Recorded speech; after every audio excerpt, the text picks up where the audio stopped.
नमस्कार। नमस्कार। नागपुर टुडे और लॉर्ड बुद्धा टीवी के विशेष कार्यक्रम प्रेस क्लब में आज फिर आपका स्वागत है। मैं इस विनोद अपने वरिष्ठ सहयोगी जोसेफ राव के साथ आपके सामने मौजूद हूँ आज की चर्चित सुर्खियों पर विशेष चर्चा के लिए। राव साहब, संजय राउत शिवसेना के प्रवक्ता उद्धव ठाकरे दाहिने हाथ माने जाने वाले जेल में हैं। वो दैनिक सामना के कार्यकारी संपादक भी उसमें उनका स्तंभ छपता है रोक ठोक। उसमें अपने ताजा स्तंभ में उन्होंने महाराष्ट्र के राज्यपाल भगत सिंह कोश्यारी के ऊपर टिप्पणी की है, उनके उस वक्तव्य के जिसमें उन्होंने गुजरात और राजस्थान को माइनस कर देने के बाद, अर्थात गुजराती और मारवाड़ी अगर मुंबई में ले रहे हैं तो मुंबई की स्थिति क्या होगी, शून्य की तरह हो जाएगी, एक टिप्पणी की थी। उस पर उन्होंने स्तंभ में पुनः टिप्पणी की है। सवाल ये नहीं कि उन्होंने टिप्पणी क्यों की, सवाल ये खड़ा हो गया है कि संजय राउत जेल में बंद हैं, वहाँ से उन्होंने ये स्तंभ कैसे लिखा? क्या जेल के अंदर उन्हें लिखने की सारी सुविधाएं प्रदान की गई? इस संबंध में खबर यह है, जिससे अंग्रेजी दैनिक ने आज खबर छापी है कि ईडी उनसे इस मुद्दे पर, इस बिंदु पर पूछताछ करने वाली है। आपको क्या लगता है कि इसमें कहीं कानून की दृष्टि से कुछ अनियमितता हुई है, या कहीं ऐसा तो नहीं कि जेल के अंदर उन्हें विशेष सुविधा उपलब्ध कराई गई हो?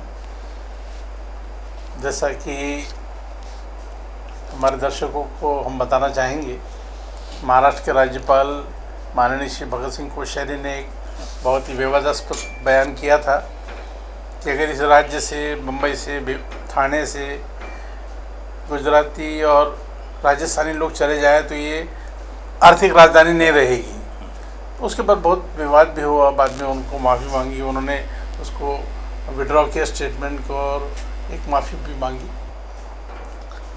अभी संजय राउत जो है, जैसा मालूम है आप हम सबको, वो फ़िलहाल ईडी की जो पूछताछ चालू है, जारी है, उसमें वो जेल में है। और वहाँ से उन्होंने अपना जो कॉलम है रोक ठोक उसमें लिखा है, और उसमें भगत सिंह कोश्यारी माननीय राज्यपाल जो है उनको फिर से एक बार टिप्पणी की उनके ऊपर कि ये ऐसी उन्होंने बयान दिया था और बाद में वापस लिया है। अब ये जो है एनफोर्समेंट डायरेक्टरेट के लोग ये चौकन्ने हैं, अचंभित है कि जेल में जब आदमी कोई जाता है या पुलिस कस्टडी में जाता है तो उसके से पूरी जांच की जाती है, उसके फिजिकल चेकअप होता है। आपको अपनी अंगूठी, चेन या कमर में पहनने का पट्टा, बेल्ट, ये सब भी रखना पड़ता है। पर्स वगैरह तो, मोबाइल तो सवाल ही नहीं आता। ये उन्होंने कैसे कॉलम लिखा, इसके ऊपर उनको आश्चर्य हो रहा है और ईडी वाले इनसे पूछताछ करने वाले हैं। दूसरी ओर शिवसेना के जो नेता हैं और प्रमुख लोग हैं, उनका ऐसा एक, उन्होंने बचाव में ऐसा कहा है कि शायद संजय राउत के जो सहयोगी है उन्होंने ये कहीं से ये इकट्ठा की जानकारी और ये उन छापा है, ये आपने अखबार में लिखा है।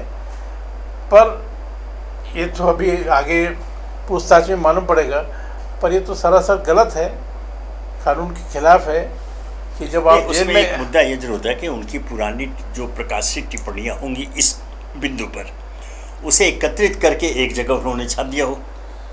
पर अभी जो आज जिस आपत्ति जो लिया है ईडी ने, उसमें उनका फोटो भी है और उनका जो हस्ताक्षर है वो भी है, और ये कहीं लिखा नहीं है कि ये पुरानी कतरनों के ऊपर है। ऐसा लगता है कि ताज़ा लिखा है। तो ये ज़रा अचंभे की बात है। इसको अभी वो तो संजय राउत और कैसे वो बचाव करते हैं, क्या बताना चाहते हैं मालूम नहीं, मगर चूंकि राज्यपाल के बारे में टिप्पणी है जेल में रहते हुए, इसलिए ये मामला थोड़ा गंभीर है। वैसे तो वो इसके पहले बाहर रह के भी उन्होंने बहुत बार अपना जो निशाना राज्यपाल पर साधा है, मगर इस बार वो जेल में रहते हुए लिख रहे हैं, इस बात की आपत्ति है। जो क्या लिख रहा है उसके बारे में तो बाद में होगा, जो भी फैसला होगा, मगर जेल में रह के आप लिख सकते हैं कि ये मुद्दा है। और शायद इसीलिए ईडी के लोग जो है कभी कभी ऐसा देखा गया है कि जो विचाराधीन आरोपी जेल के अंदर होते हैं किसी मामले में, तो विशेष अनुमति लेकर वो लिखते हैं, उन्हें लिखने पढ़ने की सुविधा दी जाती है, पुस्तकें भी दी जाती हैं, उनको खाने पीने की अगर मांग करते हैं अपने घर से तो भी सुविधा उपलब्ध कहती है। इसमें यह तथ्य अभी उभर कर सामने नहीं है, क्या जेल प्रशासन ने उनको लिखने की अलग से कोई सुविधा दी थी, इसकी कोई जानकारी आई है? नहीं, ये जो आपने बताया जेल में लिखने की सुविधा दी जाती है, बात सही है। माननीय देश के पहले प्रधानमंत्री माननीय जवाहरलाल नेहरू जी जब वो नैनी जेल में थे उन्होंने किताब लिखी। नहीं, कई लोगों ने लिखा। बड़े बड़े जो साहित्यकार हुए, बड़े बड़े जो फिलोसोफर हुए, दार्शनिक हुए, उन्होंने जेल में किताबें लिखी है। मगर ये तो अभी फ़िलहाल अभी इनको जो आप जो जिस बात का विनोद जी आप जो उल्लेख कर रहे हैं, उनको सुविधा दी जाती है, पढ़ने की सुविधा दी जाती है, अखबार मुहैया किया जाते हैं, धर्म की किताबें पढ़ने दी जाती है और लिखने की भी सुविधा दी। पर यहाँ तो अभी ऐसे कोई बात नहीं हुई है। ईडी के अधिकारी को ये आश्चर्य हुआ है कि हमने तो कोई सुविधा दी नहीं है, क्योंकि जो लोग जांच कर रहे हैं उनको तो मालूम है कि हमने तो कोई आपको सुविधा दी नहीं, फिर आप कैसे लिख रहे हैं ये कॉलम। ये आश्चर्य की बात है और शायद इसीलिए वो पूछताछ करने वाले हैं। चलिए, तो ऐसा लगता है कि इसमें कोई तकनीकी कहीं कोई खामियां रह गई हैं, तो ईडी उसकी पूछताछ करके जो सच है उसको बाहर लाएगा। तब तक हम प्रतीक्षा कर लेंगे। अब हम आगे बढ़ते हैं थोड़ा सा, फिर एक पुराना विषय, अब तो पुरानी है, तो कोई महीने भर से ज़्यादा हो गए। महाराष्ट्र मंत्रिमंडल का विस्तार अभी भी अधर में लटका हुआ है।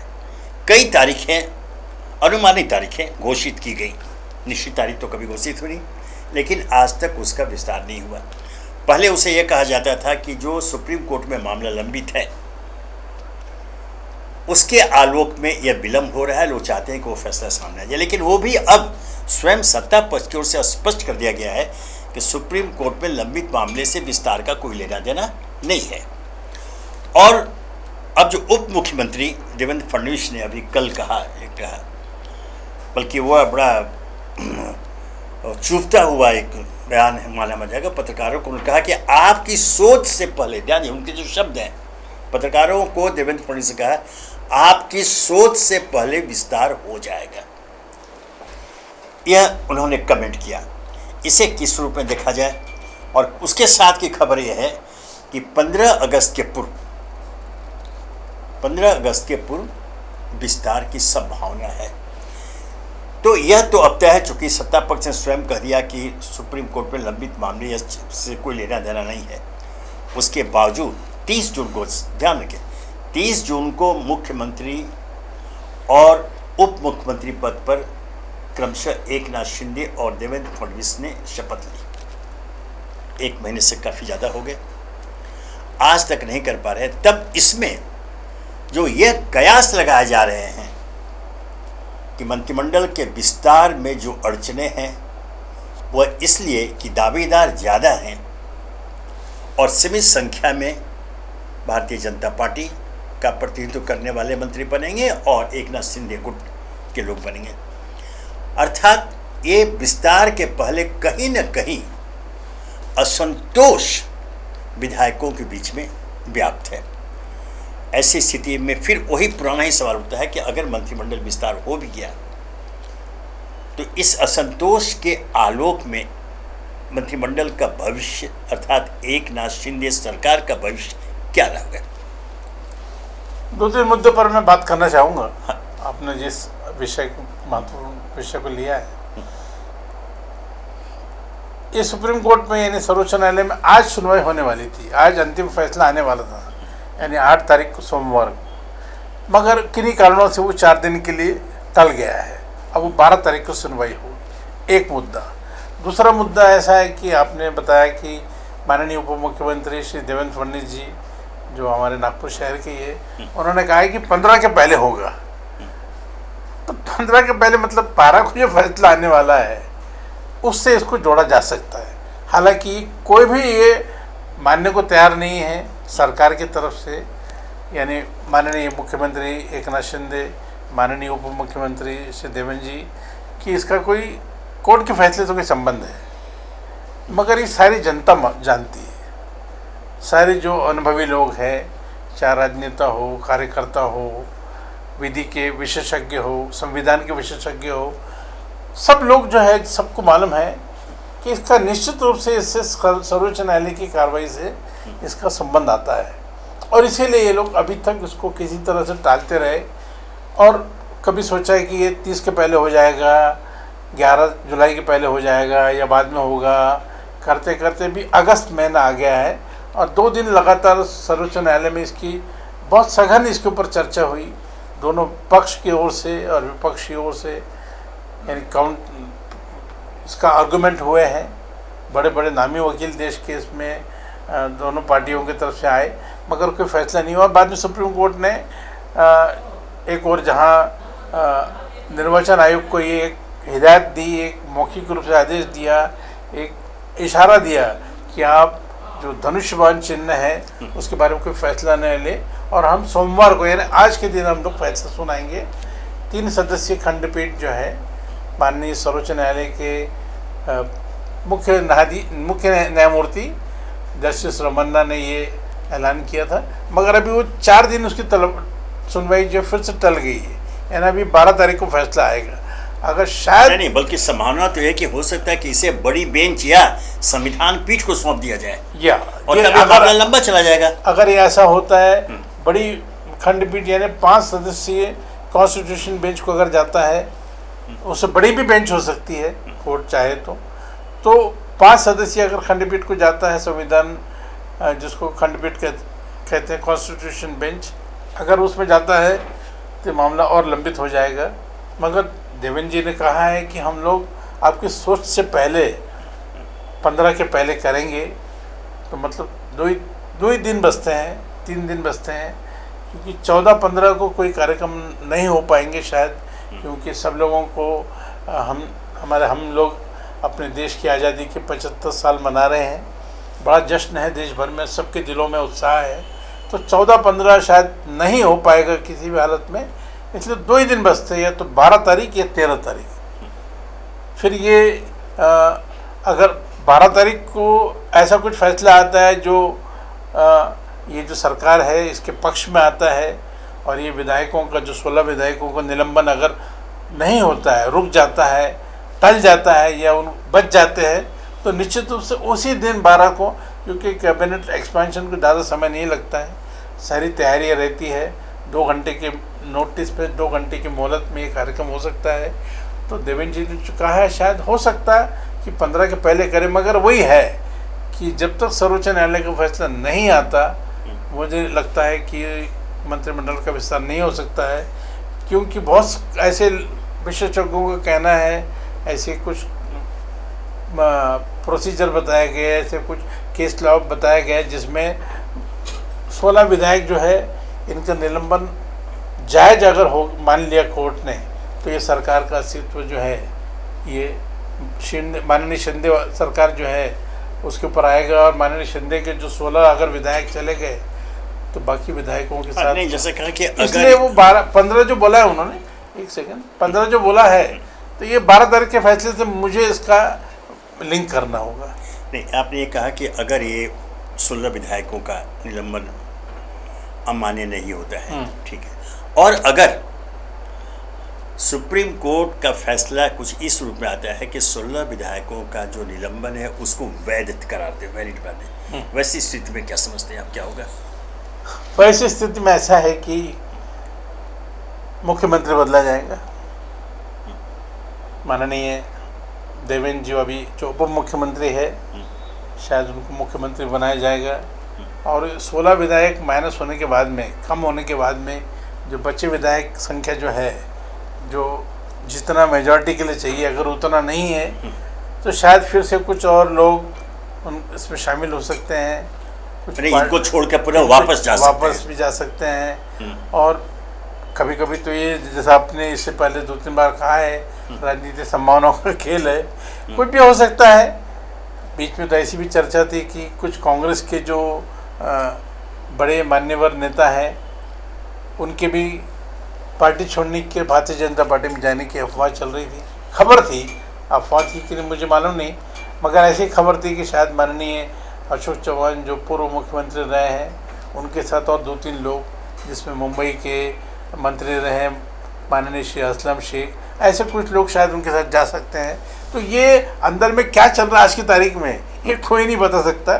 जैसे माननीय शिंदे साहब जब गए अपने से विधायक को लेकर, किसी को कानो कान खबर नहीं थी। जब वो सूरत पहुंचने लगे तब खबर हुई कि शायद ऐसा कोई बड़ा बगावत का झंडा उठाया गया है। तो अंदर में क्या चल रहा है आज की तारीख में मालूम नहीं। और पक्की बात मैं आपको निश्चित रूप से बता सकता हूँ, भारतीय जनता पार्टी का कॉन्टिजेंसी प्लान जिसको बोलते हैं वो तैयार होगा। ये 100% मैं आपको बताता हूँ, भारतीय जनता पार्टी ये सरकार गिरने का इंतजार नहीं करेगी। उनके पास कोई ना कोई प्लान बी जिसको बोलते हैं वो निश्चित रूप से तैयार होगा। ऐसा नहीं हुआ तो दूसरा ऐसा कुछ होगा और वो सरकार बचा पाएगी। यह दिलचस्प है। मंत्रिमंडल को विस्तार को लेकर जो कयास लगाए जा रहे हैं उसमें काफ़ी किंतु परंतु सामने आ रहा है। ऐसी स्थिति में राव साहब ने एक बहुत दिलचस्प बात बताई, बल्कि महत्वपूर्ण जानकारी दी कि भारतीय जनता पार्टी के नीति निर्धारक इतने नासमझ नहीं हैं कि वह किसी एक निश्चित बिंदु पर भरोसा कर आगे बढ़े। उनकी वैकल्पिक व्यवस्था होगी 100%। उनकी वैकल्पिक व्यवस्था कि अगर ये नहीं तो ये, तू नहीं तो और सही। इस बात को ध्यान में रख करके ये प्रतीक्षा दिलचस्प रहेगी कि 15 के पूर्व जैसे 12 तारीख की संभावना जो भी हो, जो मंत्रिमंडल विस्तार होगा उसका स्वरूप क्या होगा। और ये तो तय है कि उसके ऊपर ही निर्भर करेगा एकनाथ शिंदे और देवेंद्र फडणवीस की वर्तमान सरकार का भविष्य पर। यह सारा फैसला उस दिन हो जाएगा। कयास अपनी जगह, राजनीतिक विश्लेषकों की बात अपनी जगह, राजनेताओं की बात अपनी जगह, कार्यकर्ताओं की अपनी बात की जगह, लेकिन आम जनता की नब्ज को पहचान कर हम जब यहाँ बैठ कर टिप्पणी करते हैं तो यह तय जानिए कि जो आम लोगों के बीच में बात होती है, जो 90% सही होती है, वह यह कि अगर सब कुछ सामान्य ढंग से मंत्रिमंडल के विस्तार नहीं होता है और असंतोष व्याप्त रहता है तो फिर वर्तमान सरकार का भविष्य पर कोई गारंटी के साथ नहीं कर सकता। धन्यवाद।